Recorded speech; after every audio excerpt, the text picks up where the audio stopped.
Cowboys Dolphins pretty easily the biggest game of the actual weekend, but week 16 is one where we're literally saving the best for last. Easily the biggest game of the weekend is the very last one, the Christmas Day finale.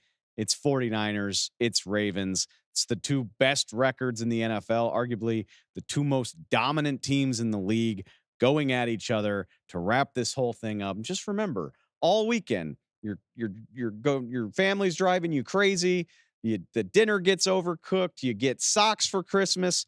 All of it doesn't matter. Just think ahead and say, at the end of this, I get to watch Baltimore, San Francisco, just the fourth time since the 1970 merger that the best record in the NFC is going up against the best record in the AFC this late in the season. It's only happened three other times that two teams this good from opposite sides of the league have played in week 16 or later. It happened in 05, Seahawks Colts. It happened in 97, 49ers Broncos. Happened all the way back in 1979, the Eagles and the Oilers. So it really is rare territory. And whereas Dallas and Miami might be looking for a win that makes people respect them, I'm not sure what else the Niners and the Ravens could do. Niners are obviously rolling over everybody, particularly since their bye week. They are 5-3 this season against teams that are currently in the playoff field.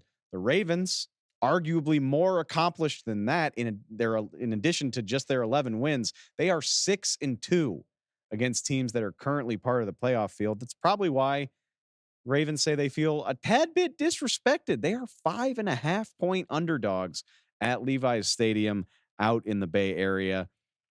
This one, I mean, this one's got everything. The narrative speaks for itself on a team level, on the individual level. Brock Purdy, obviously, currently the easy betting favorite to win NFL MVP. But after last weekend, Lamar Jackson moves into second place right behind him. So the winner of this game could have a big leg up with MVP voters. Brock Purdy might be able to put a hand on the award if he wins this game. If he has a big game here and the Niners improve to 12-3, first of all, even with just a win, they go so far toward locking up the number one overall seed in the NFC. They could actually get it this week. If they get a win and they get the right results, if Dallas, Philly, Detroit all lose, San Francisco could have home field advantage locked up with 2 whole weeks to play.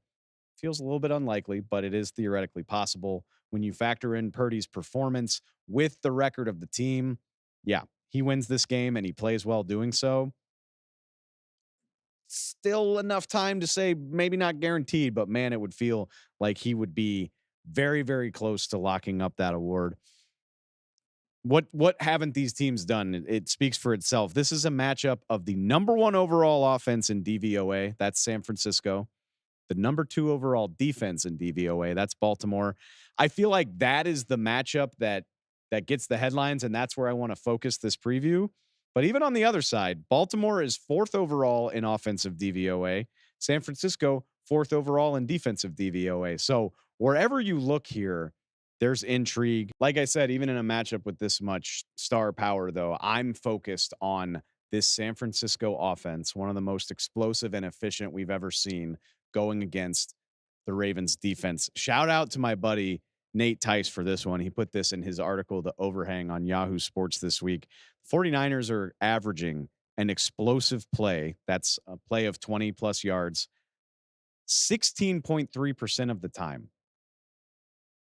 It's going for that big of a chunk, 16.3% of the time. They're tied with the 2001 St. Louis Rams, the greatest show on turf, for how often they're blowing up with explosive plays. They're 69% on the season. Very nice. In the red zone, 10 of 10 in their last 3 games. That's why they're winning games by scores of 45-29, 43-19, 42-19, whatever it was in Philadelphia. Nobody's been able to keep them out of the end zone for the better part of a month. If you go back 4 games, 13 of 14 when they get inside the opponent's 20-yard line. That's the efficiency this 49ers team is moving with. That's how hard they are to contain. And that's why typically when I talk about a matchup to watch, you're talking player on player, unit on unit. But here, I'm just fascinated to see what Ravens defensive coordinator Mike McDonald can do to not just slow down the talent on the 49ers offense, but to slow down the way that Kyle Shanahan wants to scheme it, if that's even possible. What weakness does a guy like Mike McDonald look to if you're trying to hold the 49ers down? McDonald, he's on the short list of best coordinators this season. He's done a phenomenal job with this Ravens defense. My guess is when the time comes here in a few weeks, he's going to get a lot of looks to be an NFL head coach moving forward. And especially so, call it a cherry on the sundae if he can come up with a formula to hold the 49ers short of even 30 points, shoot, even 40 points the way they've been playing recently. It would be really, really impressive. What I want to look at is the battle in the trenches and how you might, I hate to say exploit it, but how you might look to take advantage of that very quietly. If there's a weakness on the 49ers offense, I would say it's probably their offensive line. Very quietly, not as wonderful as you might think, outside of the obvious, which is that Trent Williams is the best left tackle in football. Nobody's knocking Big Trent, but the rest of this offensive line could potentially be taken advantage of. Right tackle Colton McKivitz has allowed 36 pressures this year, 5 sacks, according to Pro Football Focus. Right guard Spencer Burford, 26 pressures, 3 sacks. I think those are matchups you can win, particularly as good as the Ravens have been at getting to the quarterback this season. Defensive tackle Justin Madubuike having the season of his life, 12 sacks on the interior in a contract year. Nice work, my guy. But McDonald is also phenomenal at bringing pressure from a variety of different looks. That's the impressive thing about the Ravens is all season long, they haven't had that dominant edge that can't be blocked, a la Myles Garrett, TJ Watt, Micah Parsons. They do it from a variety of different places in the lineup, from a variety of different positions. They got all sorts of guys chiming in. How do the 49ers deal with that? Can their offensive line handle it? Do they have to run out of, condensed formations to try to add help? Do they have to use those playmakers, whether it's getting into bigger personnel, a guy like Kyle Juszczyk playing a role in that, George Kittle, obviously a phenomenal blocking tight end. What is the chess match there? How do you combat the different ways the Ravens like to bring pressure? On top of that, two of the best, most versatile defenders in the league this year both play for Baltimore.